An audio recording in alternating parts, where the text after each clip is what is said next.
24வது கொஸ்டின்ல என்ன கேட்டிருக்கான்? உங்களுக்கு இது கன்டினியூஸான்னு பார்க்கணும்.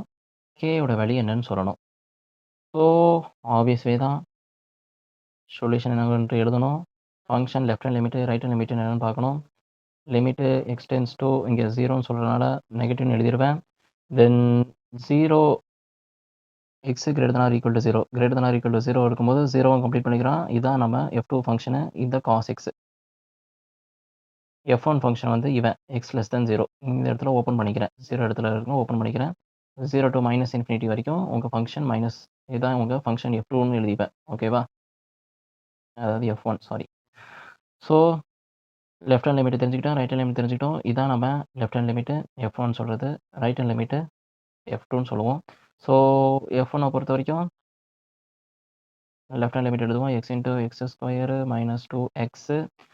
ஸோ, நான் இது வந்து 2 டிகிரி பாலினாமியலா இருக்கனால டைரக்ட்டா சப்ஸ்டிட்யூட் பண்ணிருவேன். ஸோ, k = 0 இன்டூ 0 எழுதிருவேன். அண்ட் ரைட் ஹேண்ட் லிமிட்ட பார்த்தீங்கன்னா, x tends to 0 plus cos xன்னு எழுதுவேன். இங்க லிமிட். ஓகே. இப்போ cos 0 cos ஃபங்ஷன் வந்து எவ்ரிவேர் கன்டினியூயஸ். ஸோ, அதனால இத வந்து டைரக்ட் சப்ஸ்டிட்யூஷன் யூஸ் பண்ணலாம். ஸோ, cos 0 வந்து உங்களுக்கு 1ன்னு கிடைக்கும். ஸோ, லெஃப்ட் ஹேண்ட் லிமிட்டும், ரைட் ஹேண்ட் லிமிட்டும் உங்களுக்கு ஈக்குவலா இல்லாத பட்சத்தில இது வந்து discontinuous. Okay. F is discontinuous. Discontinuous R not continuous கூடன்னு எழுதலாம். x = 0. சரி, நெக்ஸ்ட் கொஸ்டின் போலாம்.